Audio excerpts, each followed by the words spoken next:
Hello hello जय हिंद दोस्तों, UP classes में आपका स्वागत है। मैं निकेश यादव पुनः आप लोगों का जो सब्जेक्ट है आरसीसी उसको लेकर आ चुका हूं, जिसमें कि इसके पहले जो हमारा फर्स्ट यूनिट था इंट्रोडक्शन, यानी कि इस जो हमारी ये यूनिट थी इसमें हमने जाना था जो बेसिक बातें थी आपकी डब्ल्यूएसएम मेथड के बारे में, एलएसएम मेथड के बारे में, यूएलएम मेथड के बारे में। हमने तीनों मेथड्स के बारे में बेसिक चीजें हमने जान ली थी, ये मेथड होते क्या है। फिर हमने आरसीसी से आपका सबसे पहले पीसीसी क्या होता है, आरसीसी क्या होता है, इन सारी चीजों को और पीछे कुछ और एक्स्ट्रा चीजें हैं जो कि आपकी आगे आने वाली हैं। इन सारी चीजों को हमने पीछे अपने पिछले 4 क्लासों में हमने कवर किया है, जो कि आपका अब से ये वाली जो आपका लेक्चर नंबर 5 हो रहा है, इस लेक्चर नंबर 5 से हम लोग क्या करेंगे, वर्किंग स्ट्रेस मेथड से जो कैसे एनालिसिस किया जाता है, बीम का एनालिसिस कैसे किया जाता है, बीम की डिजाइनिंग क्या किया जाता है, इसके आगे हम लोग पढ़ेंगे। जिसके की जो आपका टॉपिक है, जो टॉपिक आपका है डब्ल्यूएसएम मेथड।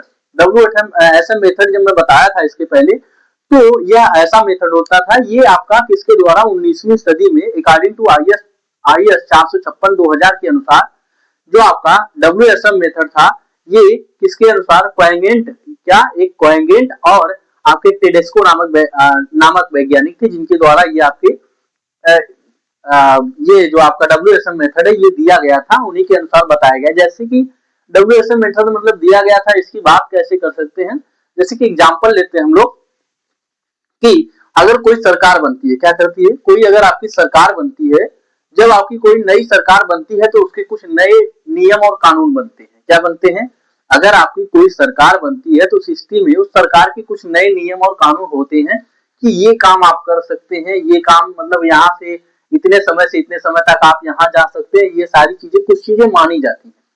उसी प्रकार से जब हम लोग डब्ल्यूएसएम मेथड में जब हम लोग डिजाइनिंग करने जाएंगे या फिर एनालिसिस करने जाएंगे, तो उस स्थिति में हमें कुछ चीजें बताई गई हैं डब्ल्यूएसएम मेथड के अनुसार कि हमें क्या फॉलो करनी है, जिन्हें हम लोग क्या बोलते हैं, एजम्पशंस बोलते हैं, अवधारणाएं बोलते हैं। जो हम लोग डब्ल्यूएसएम मेथड में जब हम लोग एनालिसिस या फिर डिजाइनिंग करने जाएंगे, जो हमें एजम्पशंस या फिर जो अवधारणाएं दी गई हैं, इनका मीन्स क्या है, इनका मीन्स क्या है कि इनको जब हम लोग क्या करेंगे, इनको जब हम लोग स्ट्रक्चर की डिजाइनिंग करने जाएंगे तो उनको मान लेंगे। क्या मान लेंगे, जो चीजें इसमें हमें बताई गई होंगी। जो हमें सबसे पहली बात इसमें बताई जाती है, जो सबसे पहला एजम्पशंस है, क्या सबसे पहले जो एजम्पशंस है किसका, डब्ल्यूएसएम मेथड का, EWSUM एजम्पशंस, इसे हम लोग अगर हिंदी में बोलें तो अवधारणाएं, क्या हो जाएगा आपका, अवधारणाएं बोलते हैं। इसमें जो आपकी सबसे पहली अवधारणा है, मैं पहले अवधारणा को लिखूंगा, फिर उसको एक एक करके क्या करूंगा, समझाऊंगा। क्या करूंगा, जो अवधारणा मैं सबसे पहले यहाँ पर लिखूंगा वो इसको एक एक करके अच्छे तरीके से मैं यहाँ पर एक्सप्लेन करूंगा। अभी देखिए, जो सबसे पहली जो इसमें अवधारणा है, एजम्पशंस है, वो बोलता है कि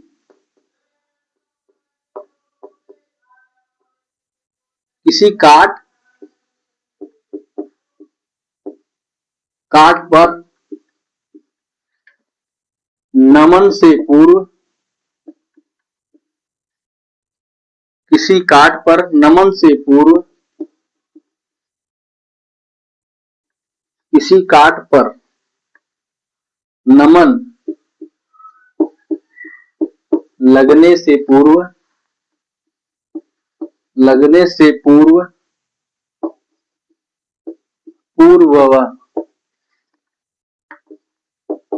बाद दोनों समय काट समतल होता है, काट समतल होता है,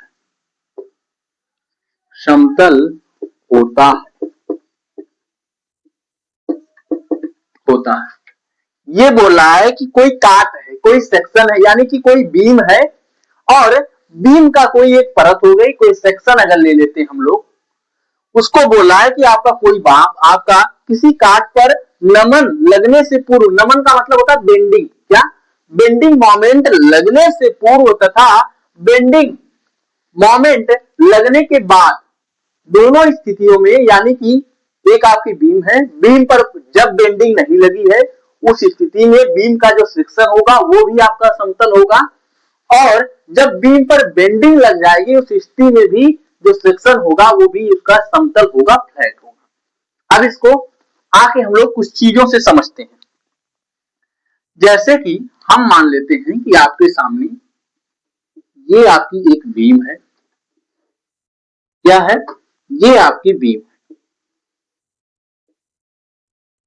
और इस बीम पर ये आपकी सिंपली सपोर्टेड बीम हम लोग मानते हैं। कैसी? Simply supported beam. इस पर क्या लगा हुआ है? यूडीएल लगा हुआ है। यूडीएल कितने का यूडीएल लगा है? हम लोग मान लेते हैं डब्ल्यू किलो न्यूटन पर मीटर का। ये हमें इस पर क्या यूडीएल लगा हुआ है, ये सीधा इसका ए है और ये इसका बी। तो जब इस पर यूडीएल कार्य करेगा तो उस स्थिति में ये आपका कुछ इस प्रकार हो जाएगा।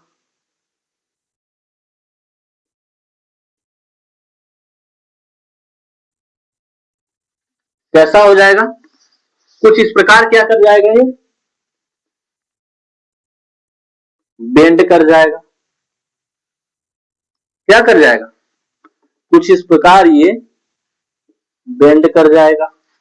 तो इसके बीच में मान लेते हैं जो आपकी बीम होती है उसमें क्या होता है, हमारा न्यूट्रल एक्सिस होता है।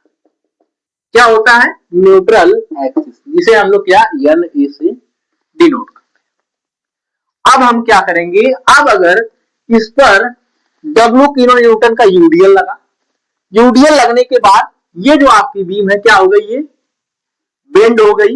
यानी कि अब दो चीज हमें पता चल रही होगी।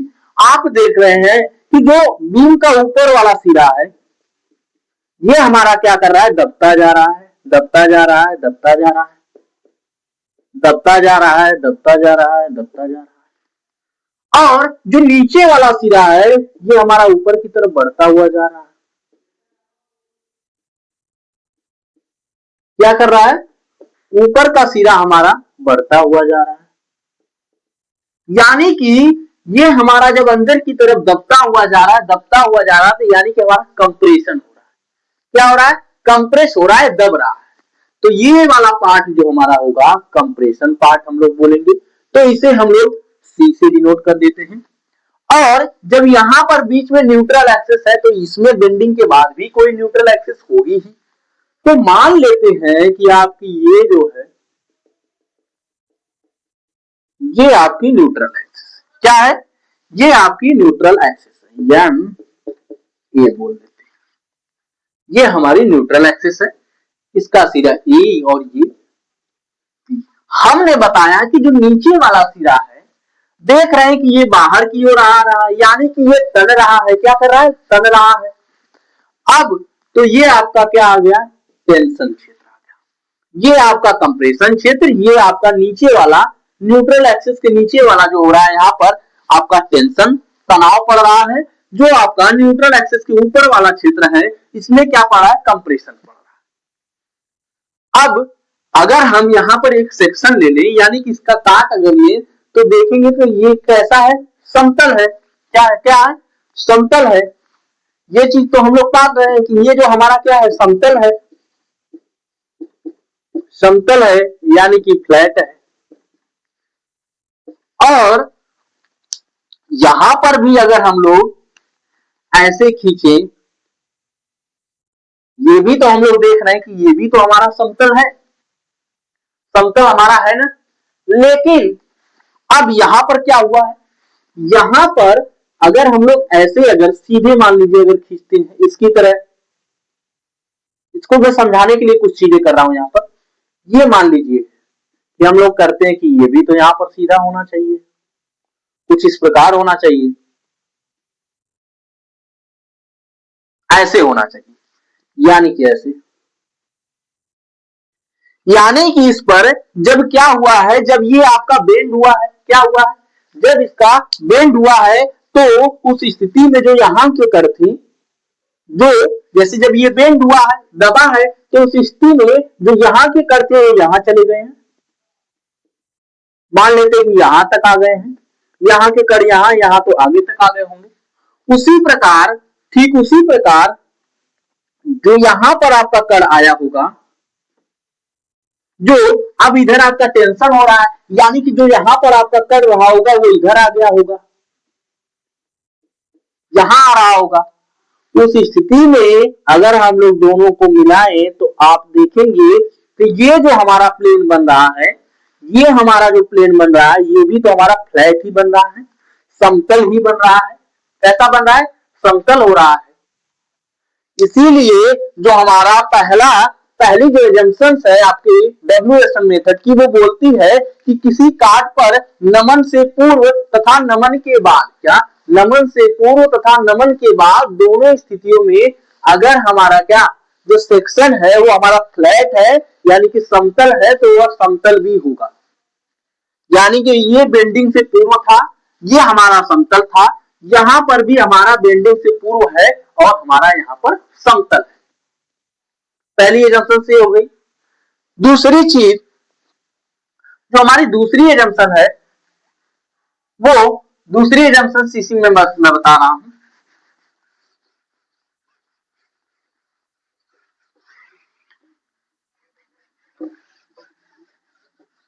एक चीज यहां से और हमें पता चली होगी कि यहां से जो इसके कण यहां से यहां जा रहे हैं, इसके कण यहां से आगे जा रहे हैं, और यहां से जो यहाँ के कण थे यहां आ गए, यहां आ गए, यहां आ गए, यानी कि इधर टेंशन हो रहा है तो कण इधर बाहर की तरफ भाग रहे होंगे, यहाँ पर कंप्रेशन हो रहा है तो यहाँ के कण यहाँ की तरफ भाग रहे होंगे।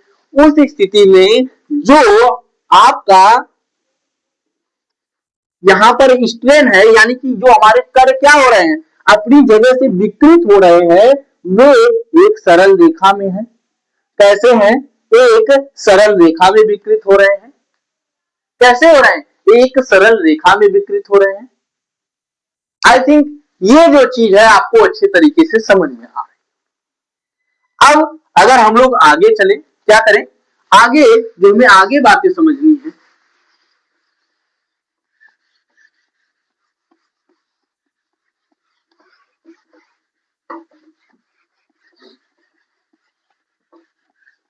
दूसरी एजम्पशन हमसे बोलती है कि जो इस आपका धरन यानी कि बीम में, धरन में प्रतिबल कंक्रीट व स्टील दोनों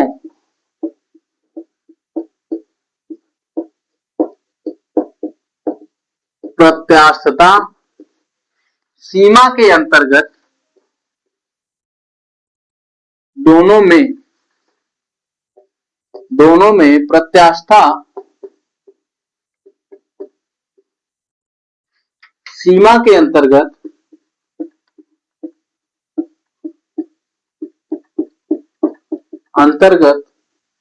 प्रतिबल विकृति के समानुपाती होता है। प्रतिबल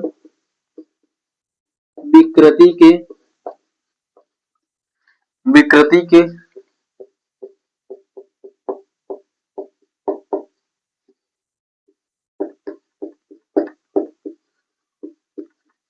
समानुपाती होता है।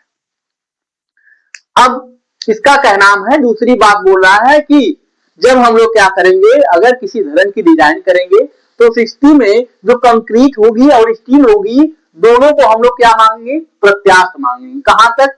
प्रत्यास्था सीमा के अंतर्गत, यानी कि उसमें जो प्रतिबल होगा वो विकृति के समानुपाती होगा, यानी कि ये जो है हुक के नियम का पालन करेंगे। किसके नियम? जो हुक्स लॉ हमारा बोलता है कि आपका प्रत्यास्था सीमा के अंतर्गत विकृति आपका प्रतिबल विकृति के समानुपाती होता है, यानी कि जो आपका stress directly proportional to strain होता है। ये बात ये हमसे बोल रहा है कि stress directly proportional to strain, ये हमारा स्टील और कंक्रीट दोनों के लिए बोलता है। लेकिन जो यहां पर बात आती है, हम लोग एक चीज और जानते हैं कि यहां पर एक बात तो गलत है कि जो हमारी कंक्रीट होती है ये हमारा ब्रिटल मटेरियल है और जो हमारी स्टील है ये तो हमारी इलास्टिक मटेरियल है। तो कैसे ऐसा हो सकता है कि जो आपकी कंक्रीट है वो आपके प्रत्यास्थ यानी कि हुक के नियम का पालन करती हो? मैं तो यही बताया हूं इसके पहले कि एजम्पशंस का मतलब क्या है, अवधारणा का मतलब क्या है। अवधारणा का मतलब है कि मैं, अगर मेरी सरकार है तो मैं कुछ नियम बनाऊंगा, उस नियम का पालन आपको करना होगा। अगर मेरी सरकार के अंतर्गत यानी कि जब तक मैं आपका चल रहा हूं उसके अंतर्गत यह नियम लागू रहेगा, भले ही वह नियम क्या है, गलत है। इसीलिए जो आपका WSM मेथड है वो ये जो बातें बोल रहा हूं ये मैं नहीं बोल रहा हूं, ये आपका जो बोल रहा है ये आपका बोला है इंडियन स्टैंडर्ड 456/2000, IS 456/2000 के अनुसार ये सारी बातें उसमें हमसे कही गई है। इन्हीं बातों को मैं आप लोगों को समझा रहा हूं। पहली बात ये थी कि कोई भी काट को नमन के बाद और नमन के पहले यानी कि बेंडिंग के बाद और बेंडिंग के पहले क्या होगा, फ्लैट होगा, समतल होगा। उसी से हमें पता चला कि जो उसमें विकृति आ रही है वो लीनियर आ रही है। कैसी आ रही है, लीनियर आ रही है, रैखिक आ रही है, यानी कि उस पर जो भार लग रहा है वो लीनियरली लग रहा है, रैखिक रूप से लग रहा है। ठीक है। अब जो दूसरी बात आई कि जो हमारी स्टील और कंक्रीट होती है दोनों क्या होती है, प्रत्यास्थ होती है। प्रत्यास्थता सीमा के यानी कि ये दोनों हमारे हुक के नियम का पालन करते हैं। बस इतनी चीजें बताइए। परंतु अगर वास्तव में देखा जाए तो हम और आप जानते हैं कि जो आपकी स्टील होती है ये तो आपकी इलास्टिक मटेरियल होते हैं, लेकिन जो आपकी ये कंक्रीट होती है ये आपके ब्रिटल मटेरियल होते हैं। तो ब्रिटल मटेरियल को यहां पर क्या, कंक्रीट को क्या माना गया है, इलास्टिक माना गया। आई थिंक ये चीज आप लोगों को अच्छे तरीके से समझ में आई हो। क्या ये जो चीज है आपको अच्छे तरीके से समझ में आई? अब हम लोग तीसरे एजम्पशंस की ओर चलते हैं। वो एजम्पशंस हमसे क्या कहती है,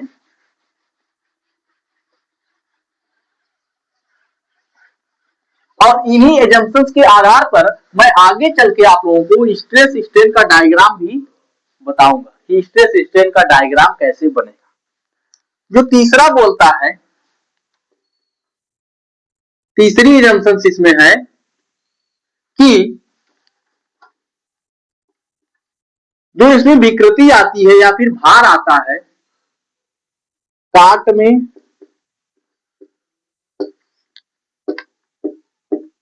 भार लीनियरी कैसे, रैखिक रूप से विद्यमान होता है। इसमें जो भार आता है वो रैखिक रूप से विद्यमान होता है। इसमें जो भार होता है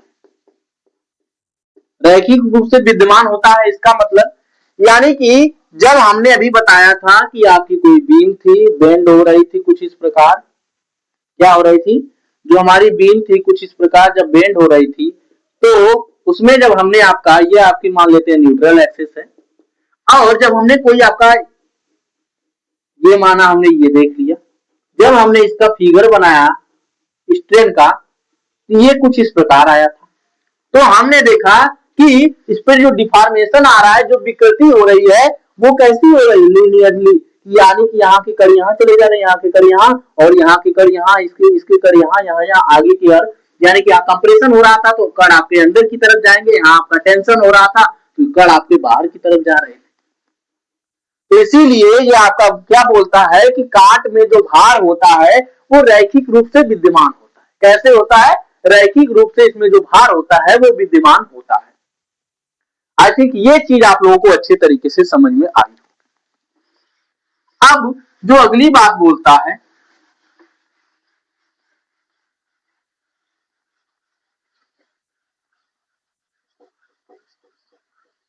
जो चौथी बात आपका बोलता है ये कहता है कि कंक्रीट कि जब कभी हम लोग बीम की डिजाइनिंग करते हैं, क्या करते हैं, बीम की डिजाइनिंग करते हैं, तो इसमें हम लोग लिखेंगे कि सभी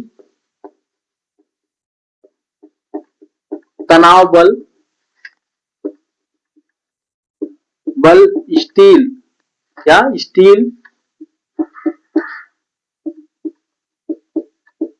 द्वारा सहन किए जाते हैं।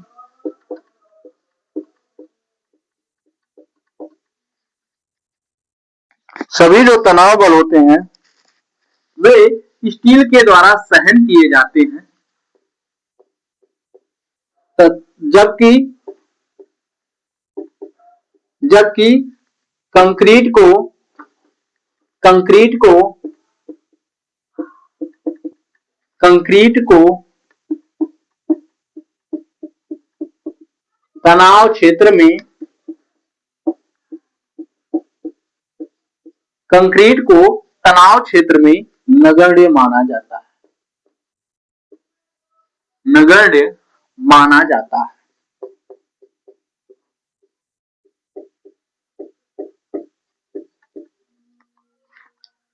सभी तनाव बल क्या जो आपके बोलता है कि सभी तनाव बल स्टील द्वारा सहन किए जाते हैं। किसके द्वारा? स्टील द्वारा। जो हम लोग बीम में आपका स्टील डालते हैं, रेनफोर्स मोल्ड डालते हैं, उसके द्वारा सहन किए जाते हैं, जबकि कंक्रीट को तनाव क्षेत्र में नगण्य माना जाता है। मान लेते हैं कि हम एक सेक्शन बनाते हैं, ये आपका बीम का एक सेक्शन है जिसमें आपकी यहां से एक आपकी न्यूट्रल एक्सिस गई है, और जो आपका नीचे आपका ऊपर हम लोग जानते हैं कि आपका कंप्रेशन आता है, नीचे आपका टेंशन आता है। तो इस स्थिति में हम लोग नीचे क्या करेंगे? स्टील के बार्स प्रोवाइड करेंगे। क्या करेंगे? स्टील के बार्स प्रोवाइड करेंगे। तो ये हमसे यही बोल रहा है कि जो टेंशन क्षेत्र में ये सारी स्टील तो यहाँ होती है, क्या यहाँ पर आपकी कंक्रीट होंगी उनके अंदर, लेकिन जब हम लोग गणना करेंगे तो हम लोग जो आपकी टेंशन क्षेत्र जो आपका उस पर तनाव बल पड़ेगा, उस बल को केवल स्टील के द्वारा सहन करने के लिए हम लोग करेंगे। उसमें हम लोग जो आपकी जो होती है ये कंक्रीट कंक्रीट की टेंसाइल स्ट्रेंथ को हम लोग नगण्य मानेंगे। क्या? नगण्य मानेंगे। हम लोग जानते हैं कि जो हमारी कंक्रीट होती है वो आपका कंप्रेशन में मजबूत होती है, टेंशन में बहुत ही कमजोर होती है। इसीलिए हमें आपकी बीम में क्या रेनफोर्समेंट यानी कि स्टील डालने की जरूरत पड़ी। स्टील डालने की जरूरत जब पड़ी तो टेंशन क्षेत्र में हम स्टील डालते हैं। तो अब जब हम लोग क्या अभी जब हम लोग आप लोग डालेंगे डबल रेनफोर्समेंट, जब हम लोग पढ़ेंगे, जब आप क्या होगा, एक स्थिति ऐसी आएगी कि हम लोग टेंशन क्षेत्र में और कंप्रेशन क्षेत्र में दोनों में हम लोग क्या करेंगे? स्टील प्रोवाइड करेंगे, बार्स प्रोवाइड करेंगे। वो बात अलग है। अभी यहाँ की बात ये बोलता है कि जो टेंशन क्षेत्र होता है, टेंशन क्षेत्र में हम लोग जो आपकी कंक्रीट होती है उसको नगण्य मानते हैं, और सारा बल किसके द्वारा? स्टील हमारे जो बार्स होते हैं इसके द्वारा सहन किए जाते हैं। जो हमारे बार्स होते हैं, इन बार्स के द्वारा सारे बल सहन किए जाएंगे। यानी कि जब हम लोग कैलकुलेशन करेंगे, एनालिसिस करेंगे, तो अगर टेंशन यहाँ पर जो टेंशन फोर्स का हम लोग क्या करेंगे, जब हम लोग टेंशन फोर्स के बारे में पता लगाएंगे कि जो टेंशन फोर्स कौन सहन करेगा, तो केवल स्टील के ऊपर कैलकुलेशन करनी है, न कि कंक्रीट के ऊपर। कि कंक्रीट की भी तो कंप्रेसिव स्ट्रेंथ कुछ होती है, भले ही बहुत कम होती है, लेकिन ये बोल रहा है कि उसको नगण्य माना जाता है। क्या किया जाता है? नगण्य माना जाता है। हमारी 4 एजम्पशन जो है वो पूरी हो गई है।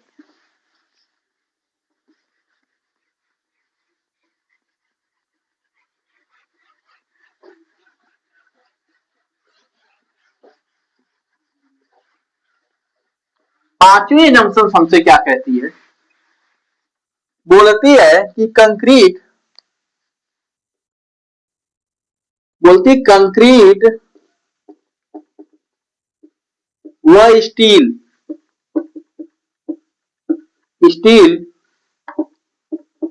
दोनों एक इकाई की तरह कार्य करती है। इकाई की तरह कार्य करती है। क्या कहती? एक इकाई की तरह कार्य करती है।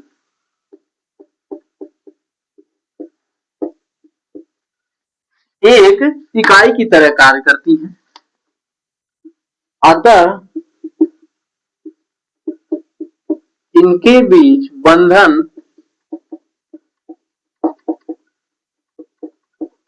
बंधन एक समान होता है, एक समान होता है।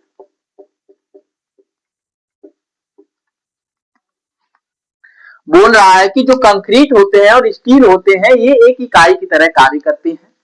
इसमें जब हम लोग WSM मेथड से डिजाइनिंग करने जाएंगे तो उसमें एजम्पशंस में बोलता है कि कंक्रीट व स्टील दोनों एक इकाई की तरह कार्य करेंगे, यानी कि कंक्रीट व स्टील जो होंगे वो दोनों एक ही वस्तु की तरह, यानी कि अगर मान लीजिए कंक्रीट और स्टील है, दोनों अब व्यवहार किस प्रकार करते हैं, माना कि दोनों तो दो मटेरियल से बने हैं लेकिन दो अलग अलग मटेरियल की तरह व्यवहार नहीं करेंगे, वहां एक ही मटेरियल की तरह यानी कि कंक्रीट की तरह अगर व्यवहार कर दे तो कंक्रीट की तरह ही कर देंगे, अगर स्टील की तरह व्यवहार कर दे तो स्टील की तरह ही कर देंगे।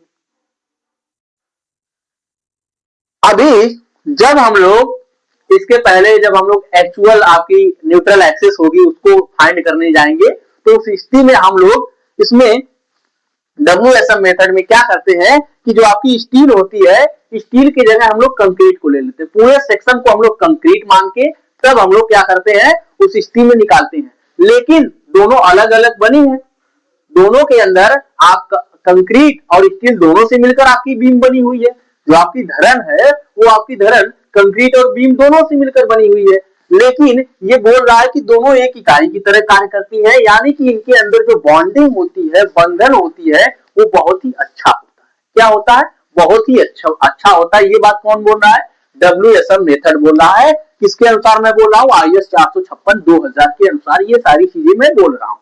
ये बात मैं मैं मीडियम बन के आप तक पहुंचा रहा हूं, लेकिन ये सारी बातें कौन बोलता है, आपका IS 456/2000 बोलता है। अब आई थिंक ये जो आपकी पांचवी एजम्पशन है ये भी आप समझ गए हैं। अब हम लोग छठी एजम्पशन की ओर चलते हैं।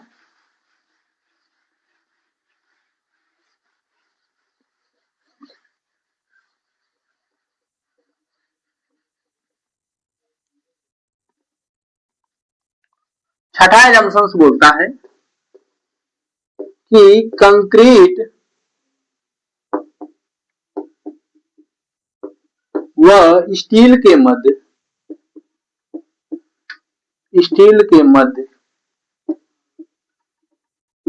कोई प्रारंभिक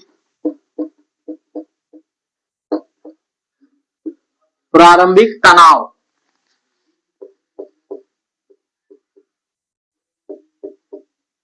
को हम लोग यहाँ पर क्या स्ट्रेस बोलते हैं, यानी कि प्रतिबल को ही हम लोग यहाँ पर तनाव बोल रहे हैं।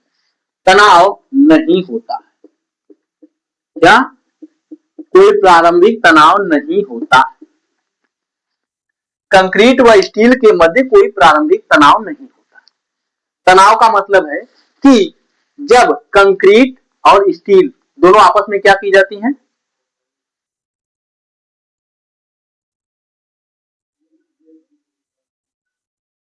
जब कंक्रीट और स्टील आपकी होती है दोनों को आपस में क्या करते हैं, हम लोग मिला करके बीम बनाते हैं। क्या करते हैं, मिला करके बीम बनाते हैं, कुछ इस प्रकार। कैसे, इसमें कंक्रीट रहता है, ये आपकी न्यूट्रल एक्सिस रहती है, नीचे की तरफ क्या करते हैं हम लोग स्टील प्रोवाइड कर देते हैं, तो यानी कि ये हमारा क्या बन जाता है, आपका ये हमारी बीम बन जाती है। क्या बन जाती है, हमारी बीम बन जाती है। उसके बाद बात क्या आती है, बात ये बोल रहा है कि जो कंक्रीट व स्टील के मध्य आपकी प्रारंभिक तनाव कोई नहीं होता, यानी कि ये दोनों जब आपस में मिल जाते हैं, जब इनसे बीम बना दी जाती है तो इन दोनों के अलावा कोई भी क्या स्ट्रेस इनके कारण, यानी कि आपका जो कंक्रीट होती है, कंक्रीट पर स्टील के कारण कोई स्ट्रेस नहीं आता है और आपके स्टील पर कंक्रीट के कारण कोई स्ट्रेस नहीं होता है। यानी कि जब हम लोग क्या करेंगे, डिजाइनिंग करने जाएंगे WSM मेथड से, तो वहां पर हम लोग इनके स्वयं के कारण किसी स्ट्रेस की हम लोग बात नहीं करेंगे कि इनमें स्वयं भी तो स्ट्रेस होगा, नहीं, इस पर कोई बात हमें नहीं करनी होगी। हम जो लोड आएगा स्ट्रक्चर पर, उस स्ट्रक्चर पर लोड आएगा, उस स्ट्रक्चर के लिए हम लोग क्या करेंगे, हम लोग स्ट्रेस जो आएंगे जो आपके तनाव आएंगे उन तनावों पर हम लोग बात करेंगे। आई थिंक ये चीज आप लोगों को अच्छे तरीके से समझ में आ गई। अगली बात जो हमारी है, पांचवी बात, आपकी सातवीं बात जो है, यानी कि एजम्पशन नंबर 7 जो है वो हमसे बोलता है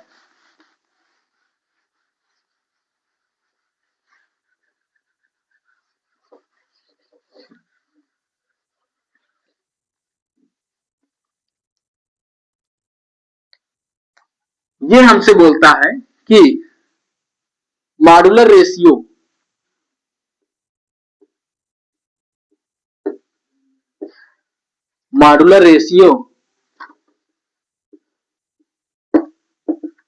m बराबर 280/3 सिग्मा CB होता है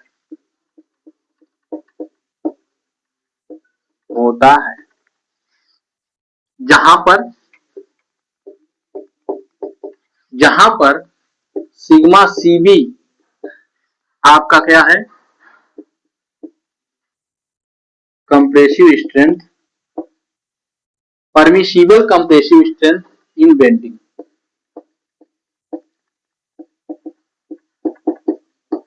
परमिसिबल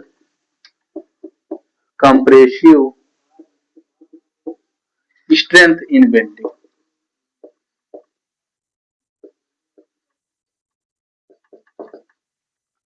स्ट्रेंथ इन बेंडिंग जो आपका सिग्मा CB है, ये आपकी परमिसिबल कंप्रेसिव स्ट्रेंथ है। किसमें है? इसमें ये आपकी बेंडिंग में है। किसकी? कंक्रीट की परमिसिबल कंप्रेसिव स्ट्रेंथ है। किसमें? जब आपका बेंड हो रहा हो। क्या हो रहा हो? बेंड हो रहा हो। अभी मैं आपको एक चीज और बताऊंगा कि आपका डायरेक्ट कंप्रेशन कब होता है और आपका बेंडिंग वाला कंप्रेशन कब होता है। ये सारी चीजों के बारे में, किस स्थिति में जब आपका कंप्रेशन लग रहा हो तो कब आपका बेंडिंग में कंप्रेशन होगा, कब आपका डायरेक्ट कंप्रेशन होगा, इसके बारे में भी मैं एक्सप्लेन करूंगा अच्छे तरीके से आगे चल के। तो ये हमें जो हमारा मॉड्यूलर रेशियो होता है, ये हमारा क्या होता है? मॉड्यूलर रेशियो जो आपका होता है, जिसे हम लोग स्मॉल m से व्यक्त करते हैं, ये हमारा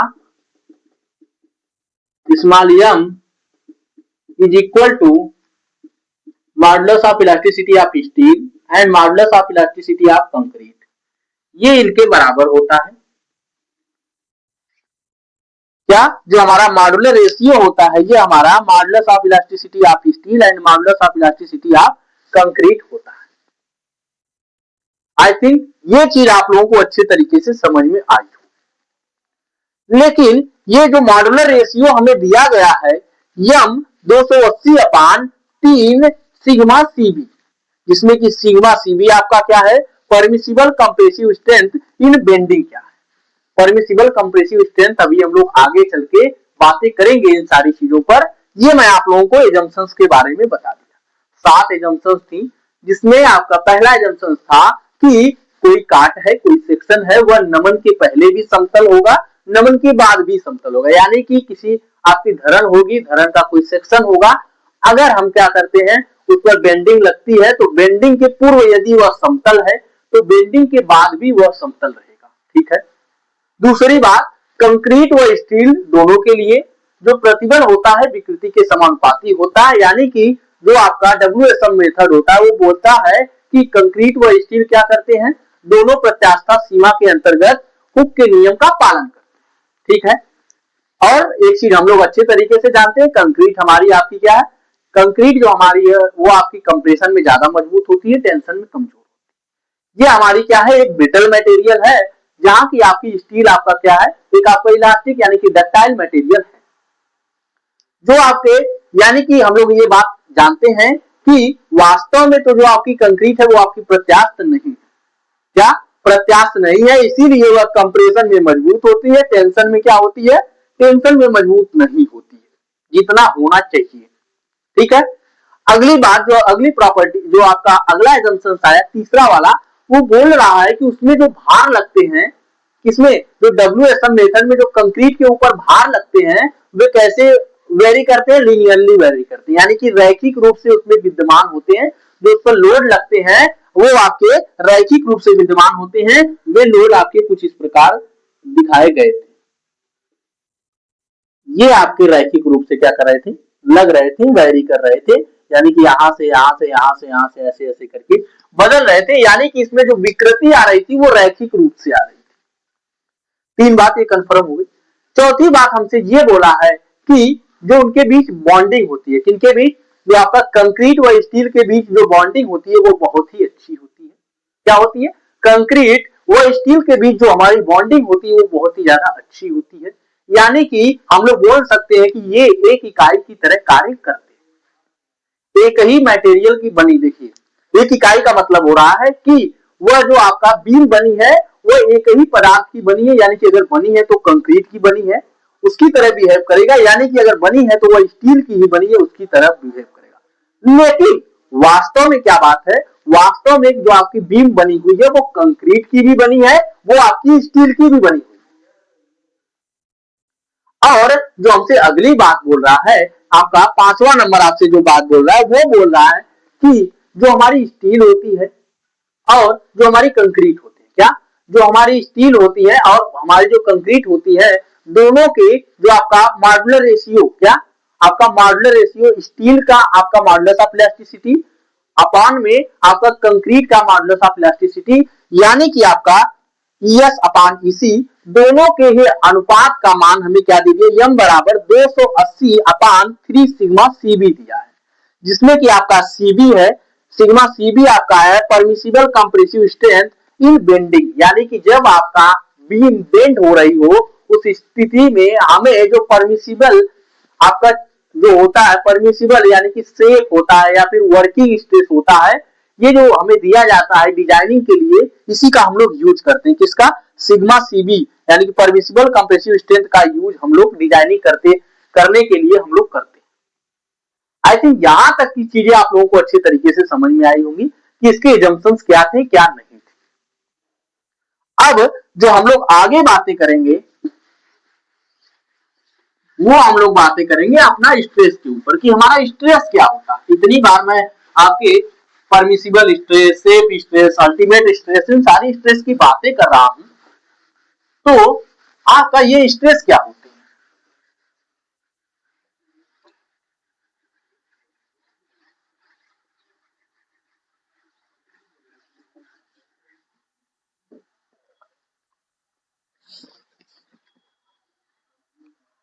सबसे पहली बात, स्ट्रेस क्या होता है, यानी कि स्ट्रेस को हम लोग यहां पर बोलेंगे तनाव। अगर इसमें जो आप आरसीसी पढ़ रहे हैं, आरसीसी में स्ट्रेस को आप लोग बहुत ही कम होगा कि आप उसको प्रतिबल पाएंगे, यहां पर आप लोग क्या पाएंगे, तनाव पाएंगे। क्या पाएंगे, तनाव पाएंगे। और डिफॉर्मेशन को यहां पर आप कॉन्ट्रैक्शन पाएंगे, क्या पाएंगे, कॉन्ट्रैक्शन पाएंगे। यानी कि कुछ चीजें जो है पीछे से आपकी धीरे धीरे बदल रही है, चीजें तो वही है, स्ट्रेस आपका वही है, लेकिन हिंदी में इसको तनाव बोल दिया जा रहा है। आई थिंक ये चीज आपको समझ में आई होगी कि इसको हम लोग तनाव बोलते हैं, किसको, प्रतिबल को ही हम लोग तनाव। अब ये क्या होता है, तो मैं बोलूंगा कि जो आपका स्ट्रेस होता है यह एक प्रकार का बल होता है, यानी कि जब हम लोग, कोई आपकी बॉडी है, ये बॉडी आपकी फिक्स है, इसमें आपके मॉलिक्यूल्स पाएंगे, ये कणों से मिलकर बनी होंगी, इस पर जब हम लोग कोई फोर्स P लगाते हैं तो उस स्थिति में ये कण भी इनके ऊपर क्या करते हैं, एक विरोधी बल लगाते हैं। उस विरोधी बल को ही हम लोग क्या कहते हैं, स्ट्रेस कहते हैं। क्या कहते हैं, स्ट्रेस कहते हैं। यह एक प्रकार का हमारा फोर्स ही होता है। ये क्या करता है, इस पर जब हम लोग बल लगाते हैं, इस पर हम क्या कर रहे हैं, बल लगा रहे हैं, तो इसके अंदर कुछ मॉलिक्यूल्स होंगे, कण होंगे, वो भी क्या करेंगे, जो आपका न्यूटन का थर्ड लॉ है उसके अनुसार कि अगर हम लोग किसी वस्तु पर हम लोग जितना बल लगाते हैं वह वस्तु भी हमारे ऊपर उतना ही बल लगाती है। तो इस स्थिति में क्या होगा, इसके जो अंदर के मॉलिक्यूल्स होंगे, कण होंगे, अगर हम इसको इधर की तरफ दबाना चाहेंगे तो वो भी क्या करेंगे, हमारे विरोध में एक बल लगाएंगे। उसी बल को ही हम लोग किसके द्वारा लगाया जा रहा है, आंतरिक अणुओं द्वारा। जो आपकी वस्तु है, वस्तु के आंतरिक अणुओं द्वारा जो बल लगाया जा रहा है वह बल ही हमारा क्या कहलाएगा, स्ट्रेस कहलाएगा। क्या कहलाएगा, हमारा स्ट्रेस कहलाएगा। यानी कि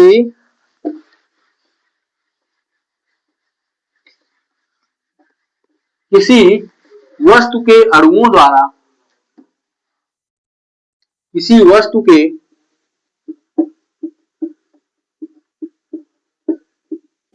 के अणुओं द्वारा, अणुओं उसमें मॉलिक्यूल्स द्वारा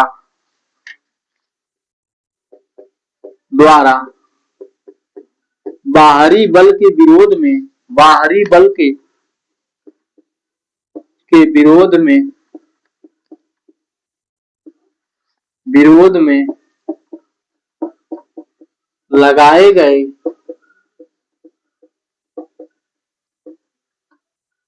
गए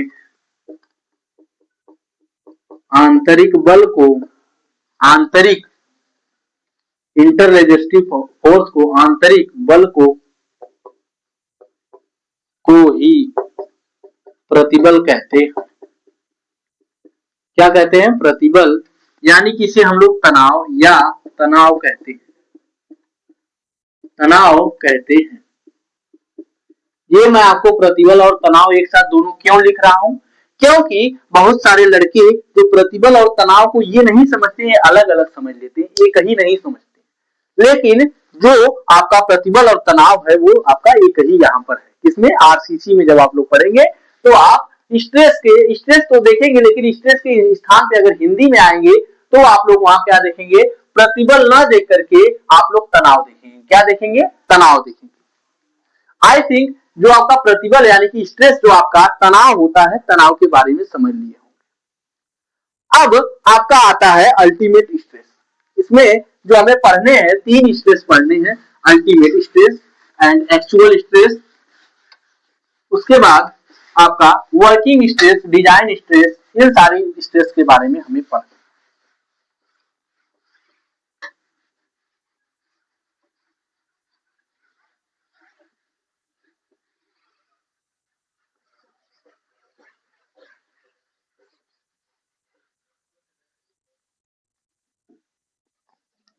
तो सबसे पहले अगर हम बात करें,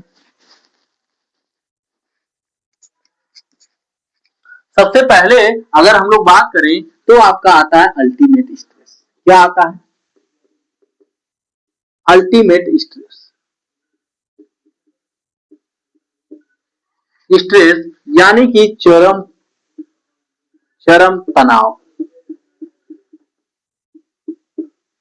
चरम तनाव क्या होता है, तो हम लोग जानते हैं कि जब आपका कोई वस्तु है या फिर कोई स्ट्रक्चर है, या फिर हम लोग कंक्रीट का ब्लॉक ही ले लेते हैं, क्या करते हैं, कंक्रीट का ब्लॉक ही ले लेते हैं, उस पर हम लोग फोर्स लगाते हैं, या फिर कंक्रीट के ब्लॉक पर क्या फोर्स लगता है। अगर आपका कंक्रीट फेल होने वाला हो, या फिर अंतिम अवस्था में हो, या फिर फेल हो रहा हो आपका, यानी कि फेल होने वाला हो, तो उस स्थिति में जो उसमें क्या, जो आपका स्ट्रेस जनरेट होता है, क्या होता है, उस स्थिति में जो उसका अंतिम स्ट्रेस उसका जनरेट होता है, यानी कि बिना फेल हुए अंतिम स्ट्रेस, यानी कि अगर उससे ज्यादा आपका स्ट्रेस लगेगा तो वो आपका क्या कर जाएगा, आपका जो स्ट्रक्चर है कोलैप्स कर जाएगा, गिर जाएगा। उसी स्ट्रेस को हम लोग क्या बोलते हैं, अल्टीमेट स्ट्रेस बोलते हैं। चरम प्रतिबल, आपका चरम तनाव बोलते हैं, या फिर चरम प्रतिबल बोलते हैं अगर हिंदी में बोले तो। अगर इसका जो ये आपका अल्टीमेट स्ट्रेस होता है, इसकी टेस्टिंग हम लोग कहां पर करते हैं, जैसे कि आपका हमने M20 का क्या, M20 ग्रेड का हमने कंक्रीट बनाया, कंक्रीट का टेस्ट हमने लेबोरेटरी टेस्ट में किया। कहां पर, लैब में हम गए, और लैब में कंक्रीट ब्लॉक का 150 mm 150 mm इंटू 150 mm ये आपका ब्लॉक रहेगा। इसका हम लोग क्या करेंगे, लेबोरेटरी टेस्ट में, आप लैब में जाएंगे तो हम लोग इसका टेस्ट करेंगे, तो उस स्थिति में वही जो उसकी कंक्रीट की स्ट्रेंथ आती है, क्या कंक्रीट की जो स्ट्रेंथ वहां पर आती है, उसी वही स्ट्रेंथ हमारी क्या, अल्टीमेट स्ट्रेस, उसी को हम लोग कहते हैं। क्या कहते हैं, अल्टीमेट स्ट्रेस कहते हैं। यानी कि कोई स्ट्रक्चर जितना अधिकतम फोर्स आपका सहन कर सकता है, तो उस स्थिति में उसमें जो स्ट्रेस जनरेट हो रहा होगा, उसी स्ट्रेस को हम लोग क्या बोलेंगे, चरम प्रतिबल बोलेंगे, या फिर क्या बोलेंगे हम लोग, चरम तनाव बोलेंगे, अल्टीमेट स्ट्रेस बोलेंगे। तो हम लोग लिख सकते हैं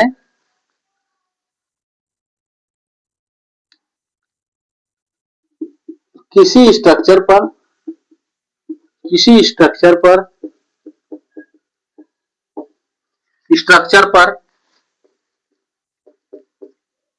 पर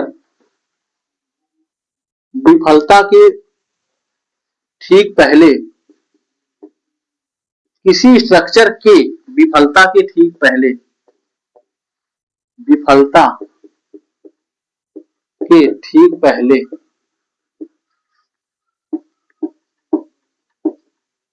पहले किसी स्ट्रक्चर की विफलता के ठीक पहले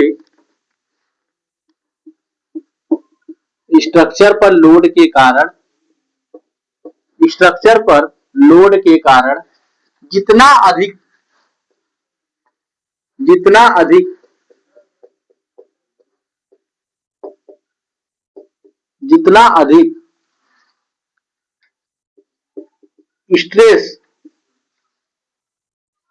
लगता है, उसे चरम प्रतिबल कहते हैं। चरम प्रतिबल कहते हैं। इसका टेस्ट हम लोग कहां करते हैं, जैसे कि अगर हमारे पास M20 ग्रेड का आपका क्या है, M20 का हमने एक ब्लॉक बनाया, 15 सेंटीमीटर 15 सेंटीमीटर यानी कि 150 mm ये हमारा हो जाएगा। एक M20 का हमने ग्रेड का एक ब्लॉक बनाया और उस ब्लॉक की हमने टेस्टिंग की, तो हमें जो इसका स्ट्रेस मिला, आपका कंप्रेसिव स्ट्रेस हमें मिला इसका, ये हमें मिला आपका कितना, 20 न्यूटन पर mm स्क्वायर मिलता है। ये हम कहां पर टेस्ट करते हैं, लेबोरेटरी में टेस्ट करते हैं। इसी प्रकार अगर हम लोग स्टील की अल्टीमेट स्ट्रेंथ चेक करें तो F मान लीजिए FE 250 ग्रेड का है, तो उस स्थिति में जो उसकी अल्टीमेट स्ट्रेस आपका स्ट्रेंथ आती है, या फिर आपका जो उसका अल्टीमेट स्ट्रेस होता है, वो उसका होता है 250 न्यूटन पर mm स्क्वायर। इसी प्रकार अगर हम लोग 500 FE 500 ग्रेड की हम लोग स्टील लेते हैं, तो वहां पर अगर अल्टीमेट स्ट्रेस उसका हम लोग चेक करेंगे तो हमारा क्या होगा, 500 न्यूटन पर mm स्क्वायर। यानी कि ये हमारा क्या बता रहा है कि हमारा स्ट्रक्चर हम बना रहे हैं, स्ट्रक्चर की सबसे अंतिम जो स्ट्रेंथ है वो कहां तक एकदम सहन कर सकता है, वो कितना है आपका, वो आपकी कौन बताता है, अल्टीमेट स्ट्रेस बताता है। क्या बताता है, अल्टीमेट स्ट्रेस बताता है।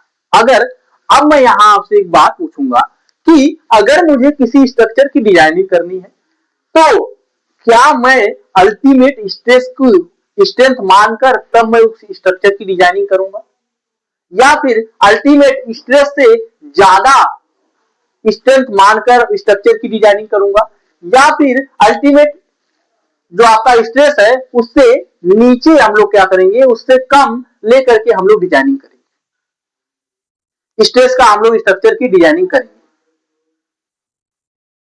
तो मैं बता दूं कि उसमें हमें क्या करना होगा, ये तो हमारे स्ट्रक्चर की, यानी कि हमारा जो आपका स्ट्रक्चर बना हुआ है, ये आपका ब्लॉक है M20 का, तो इसका जो हमने लैब में टेस्ट किया, ये इसका 20 न्यूटन पर mm स्क्वायर है, आपकी कंप्रेसिव स्ट्रेंथ है इसकी।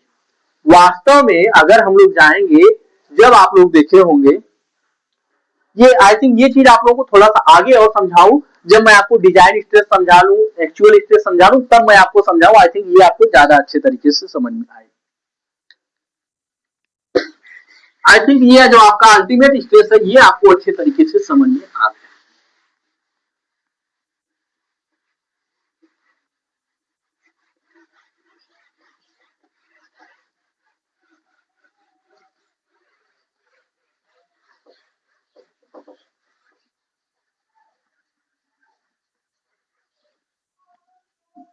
अब जो हमारा सेकेंड है ये हमारा है आपका डिजाइन, के तीन नाम है, डिजाइन स्ट्रेस,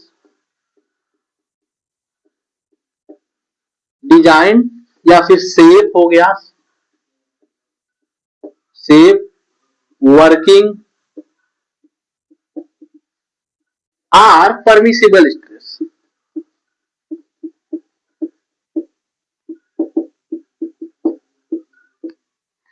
परमिसिबल स्ट्रेस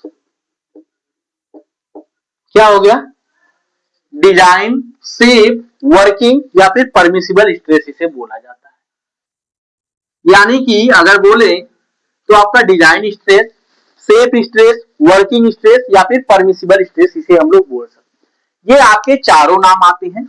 इसीलिए इसमें जब बच्चे कंफ्यूज, जब आप क्या करते हैं डिजाइनिंग करने जाते हैं या फिर बीम का एनालिसिस करने जाते हैं तो वहां पर हम लोग अगर डिजाइन आपका केवल डिजाइन स्ट्रेस के बारे में पढ़े रहेंगे तो हम लोग सोचेंगे कि अरे ये तो डिजाइन स्ट्रेस दिया ही नहीं है, लेकिन वहां पर शेप स्ट्रेस दे देता है।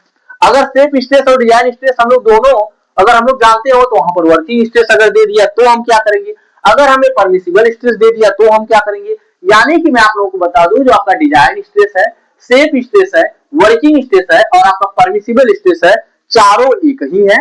बस चारों को बुलाने का तरीका, यानी कि हम लोग जैसे अभी घर आप रहते हैं, आपका घर का नाम कुछ और होगा, आपके दोस्त कुछ और बुलाते होंगे, तो ठीक इसी प्रकार इसका नाम एक का डिजाइन स्ट्रेस हो गया, इसको शेप स्ट्रेस भी लोग बोल देते हैं, वर्किंग स्ट्रेस भी बोल देते हैं, इसी को परमिसिबल स्ट्रेस भी बोल देते हैं। अब परमिसिबल स्ट्रेस क्या होता है, तो क्या हुआ, आप लोग ये चीज जानते होंगे कि जो परमिसिबल स्ट्रेस होता है कि जब हम लोग क्या करते हैं स्ट्रक्चर की डिजाइनिंग करने जाते हैं, जब हम लोग लेबोरेटरी में अगर हम लोग कंक्रीट या फिर स्टील की जब हम लोग टेस्टिंग कर रहे थे तो अगर आपकी स्टील आपकी कितने की है, आपकी एफई 250 है, आपकी अगर स्टील आपकी एफई 250 ग्रेड की आपकी स्टील है तो उस स्थिति में क्या होता था, एफई 250 ग्रेड की स्टील है तो इसकी जो परमिसिबल स्ट्रेस आता था वो क्या होता था, 250 न्यूटन पर एमएम स्क्वायर।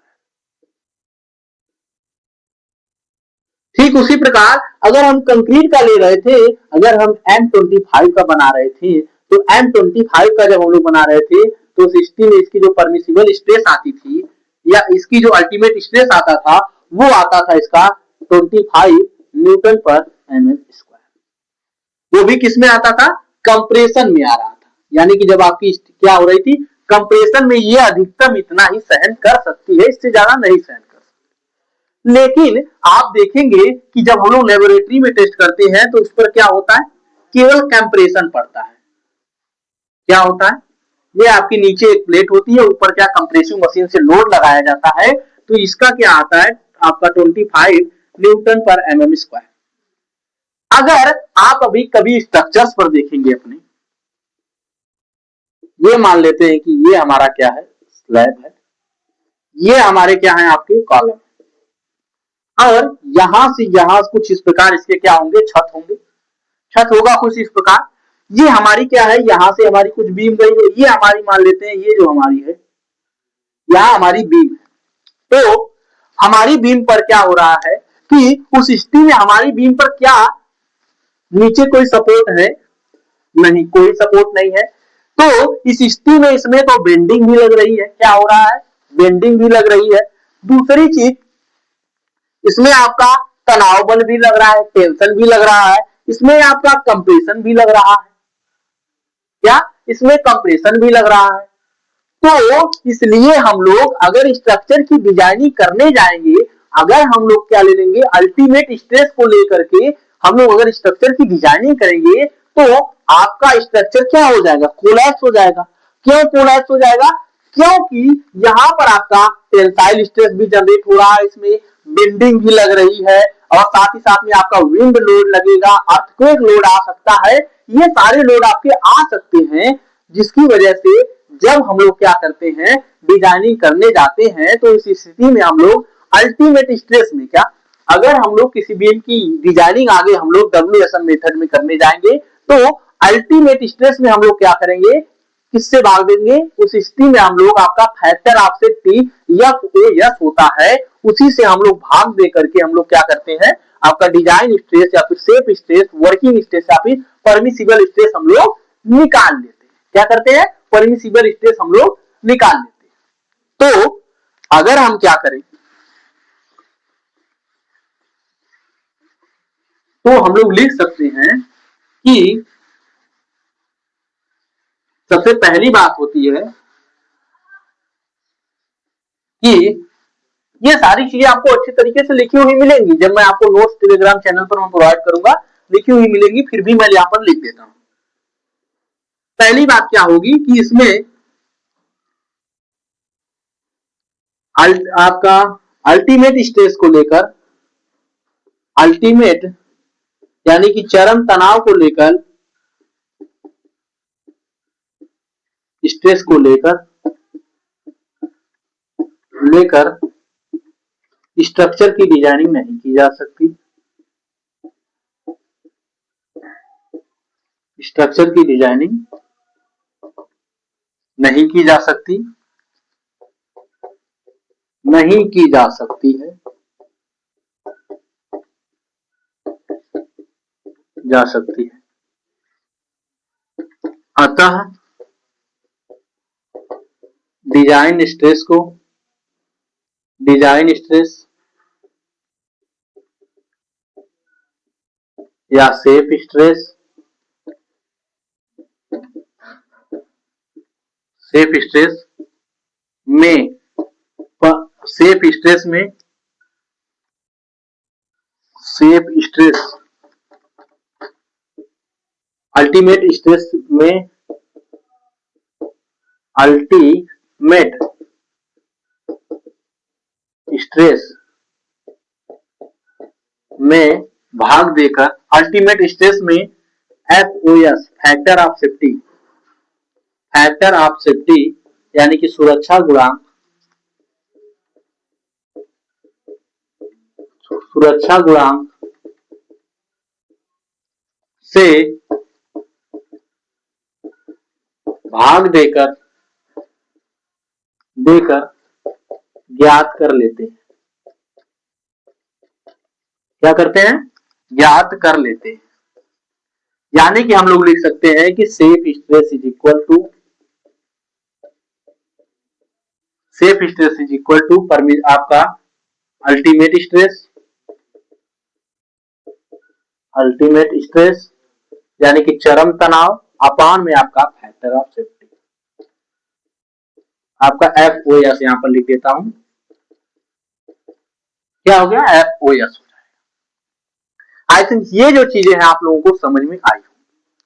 अब हम लोग बात करते हैं कि इसमें कुछ चीजें हमने, जब हम लोग वर्किंग स्ट्रेस मेथड हम लोग पढ़ रहे थे, तो उसमें हमने बताया था कि जो आपकी फैक्टर ऑफ सेफ्टी इसमें कंक्रीट के लिए ली जाती है, वो कितनी ली जाती है, वो आपकी 3 ली जाती है।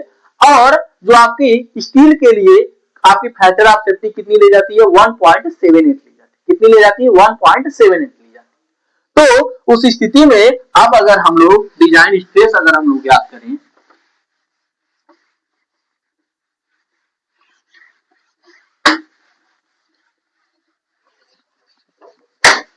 ये तो चीजें आपकी लिखने वाली। अब अगर हम इनका एग्जाम्पल लें, एग्जाम्पल ले, अब हम क्या कर रहे हैं कि सबसे पहली बात जो हम लोग फैक्टर ऑफ सेफ्टी लेते हैं, FOS फॉर स्टील, जो स्टील के लिए लेते हैं हम लोग, वो हम लोग लेते हैं आपका 1.78। और FOS फैक्टर ऑफ सेफ्टी कौन से मेथड में, आपका LS, आपका WSM मेथड में आप कंक्रीट के लिए लेंगे, कंक्रीट इन बेंडिंग, कंक्रीट कंक्रीट के लिए लेते हैं। अभी हम बताएंगे कि बेंडिंग और आपका हम लोग जो आपका कंक्रीट होती है, कंक्रीट की जब बेंडिंग हो रही हो उस स्थिति में हम लोग जो इसमें हम लोग फैक्टर ऑफ सेफ्टी लेते हैं 1.5 लेते हैं। और जब आपका कंक्रीट हो, कंक्रीट FOS और कंक्रीट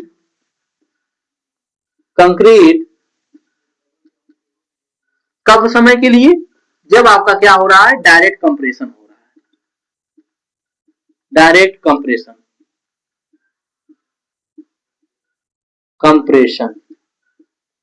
डायरेक्ट कंप्रेशन में हम लोग क्या लेते हैं, इसका हम लोग लिया जाता है आपका,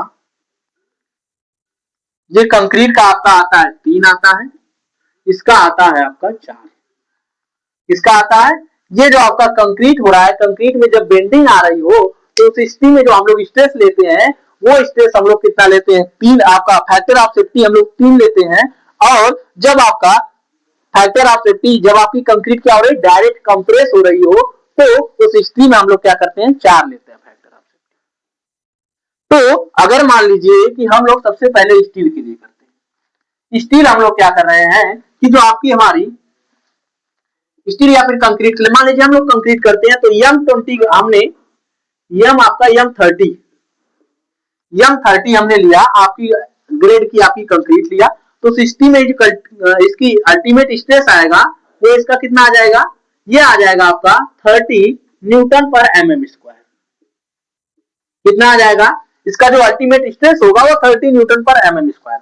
अगर हमें सेफ स्ट्रेस अगर इसमें देखना हो तो सेफ स्ट्रेस हमारा क्या हो जाएगा, इसे हम लोग किससे व्यक्त करते हैं, सिग्मा CB से। यानी कि जो आपका स्ट्रेस है कंक्रीट में, स्ट्रेस C से आपका कंक्रीट होता है, B से आपका बेंडिंग होता है। कि जो आपका बेंडिंग हो रहा है, बेंडिंग कंप्रेशन जो आ रहा है वो उस स्थिति में आपकी जो बीम हो रही है वो बेंड हो रही है, उस स्थिति में इसका जो स्ट्रेस आएगा अल्टीमेट स्ट्रेस कितना है, 30 है। और जो इसका आपका फैक्टर ऑफ सेफ्टी यहाँ पर कितनी ली जाएगी बेंडिंग की स्थिति में, तो ये आपका कितना आएगा, 3 लेंगे तो इस स्थिति में ये आपका कितना आ जाएगा, 10 न्यूटन पर mm स्क्वायर। 10 न्यूटन पर mm स्क्वायर। अब जब अगर हम लोग स्ट्रक्चर की, किसी स्ट्रक्चर की हम लोग मान लीजिए कि आपका कोई घर है, उसमें हम लोग घर बनाने के लिए क्या कर रहे हैं, उसकी डिजाइनिंग कर रहे हैं। यानी कि हम लोग ये एनालिसिस कर रहे हैं कि आपकी बीम है, बीम कितनी मोटी बनाए कि इतने लोड को सहन कर ले। तो उस स्थिति में हमें ये तो पता होना चाहिए कि बीम कितना लोड सहन कर सकती है। तो उस स्थिति में जो हमारे पास जो आपका सेफ लोड, यानी कि जो बीम को 10 न्यूटन पर mm स्क्वायर के हिसाब से हम लोग क्या करेंगे, डिजाइनिंग करेंगे कि बीम पर अगर इतना लोड आएगा तो इतना सहन कर सकेगी, अगर इससे ज्यादा लोड आएगा तो वो आपकी बीम सहन नहीं कर सकेगी। अगर इससे ज्यादा लोड आ रहा है तो बीम को और चौड़ी बनाया जाएगा, मोटा बनाया जाएगा, या फिर स्टील की मात्रा उसमें ज्यादा की जाएगी। यही सारी चीजें क्या कर सकते हैं, कर सकते हैं। तो इसीलिए हमने आपको पढ़ाया कि आपका अल्टीमेट स्ट्रेस क्या था, आपका दूसरा डिजाइन या फिर वर्किंग स्ट्रेस आपका क्या होता है, परमिसिबल स्ट्रेस आपका क्या होता है। अब अगर यहीं पर अब सबसे जो बात आती है कि मैं बार बार कर रहा हूं आपको, आपका डायरेक्ट कंप्रेशन क्या होता है और आपका कंप्रेशन इन बेंडिंग क्या होता है।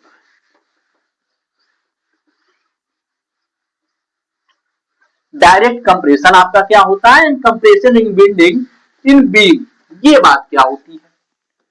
अगर मैं क्या करूं कि ये आपका कोई बीम है, इस बीम पर इधर से फोर्स लगा दूं, इधर से फोर्स लगा, तो इस स्थिति में इसमें क्या हो रहा है, डायरेक्ट कंप्रेशन हो रहा है, डायरेक्ट कंप्रेशन हो रहा है, कंप्रेशन हो रहा है, जिसे हम लोग किससे व्यक्त करते हैं, सिग्मा CC से हम लोग इसे व्यक्त करते हैं। किसके लिए, कंक्रीट का। कंक्रीट में जो स्ट्रेस होता है डायरेक्ट स्ट्रेस को हम लोग किससे, सिग्मा CC से हम लोग व्यक्त करते हैं। उसी प्रकार अगर आपका क्या हो रहा है, ये आपकी कोई बीम है, इस बीम पर कोई आपका यूडीएल लगा हुआ है, ये आपका W किलो न्यूटन पर मीटर का आपका एक यूडीएल है, सिंपली सपोर्टेड बीम है। इस स्थिति में आपकी बीम पर जब आपका यूडीएल लग जाएगा तो यह आपकी बीम जो है यह कुछ इस प्रकार से हो जाएगी, बेंड हो जाएगी। ऊपर वाले न्यूट्रल एक्सिस के ऊपर वाले पार्ट में आपका आता है कंप्रेशन, नीचे वाले पार्ट में आपका आता है टेंशन। तो इस स्थिति में इस पर क्या हो रहा है, बेंडिंग हो रही है, यानी कि बेंड हो रहा है। तो इस स्थिति में इसे हम लोग क्या सिग्मा सीबी से हम लोग इसे व्यक्त करते थे, जिसे हमने इसके लिए हमें जो फैक्टर ऑफ सेफ्टी मिली थी एफ दिया गया है वो 3 दिया गया है। जबकि अगर डायरेक्ट कंप्रेशन लग रहा हो तो उस स्थिति में जो एफ हमें फैक्टर ऑफ सेफ्टी मिली है वो हमें 4 मिली थी। आई थिंक ये चीज आप लोगों को समझ में आ रहा। अब कब हम लोग ये लेंगे, कब ये लेंगे, कब डिजाइनिंग हम लोग कैसे करेंगे, तो जब हम लोग डिजाइनिंग करेंगे और देखेंगे कि हमारी जो बीम है, बीम पर डायरेक्ट कंप्रेशन आ रहा है, तो उस स्थिति में हम लोग फैक्टर ऑफ सेफ्टी जो 4 लेंगे। और अगर हमारे बीम में डायरेक्ट कंप्रेशन ना करके बेंडिंग का आपका कंप्रेशन इन बेंडिंग में आ रहा है, तो उस स्थिति में हम लोग क्या करेंगे, फैक्टर ऑफ सेफ्टी आपकी 3 लेंगे। आई थिंक यहां तक की जो चीजें हैं आप लोगों को अच्छे तरीके से क्लियर हो गई होंगी, 1 बाय 1 करके। अब हम क्या करेंगे, जो हमारी अगली क्लास होगी उस क्लास में हम लोग आपकी बीम डिजाइनिंग जो होती है उसके बारे में हम जो आपका बीम का एनालिसिस करना है, आपका singly reinforced beam, doubly reinforced beam, ये जो हमें आपको एनालिसिस करना है, इन सारी चीजों के बारे में हम लोग एनालिसिस करेंगे बहुत ही अच्छे तरीके से। सो दैट मैं क्या करता हूं, अब हम लोग इस क्लास से मैं विदाई लेना चाहता हूं। जय हिंद।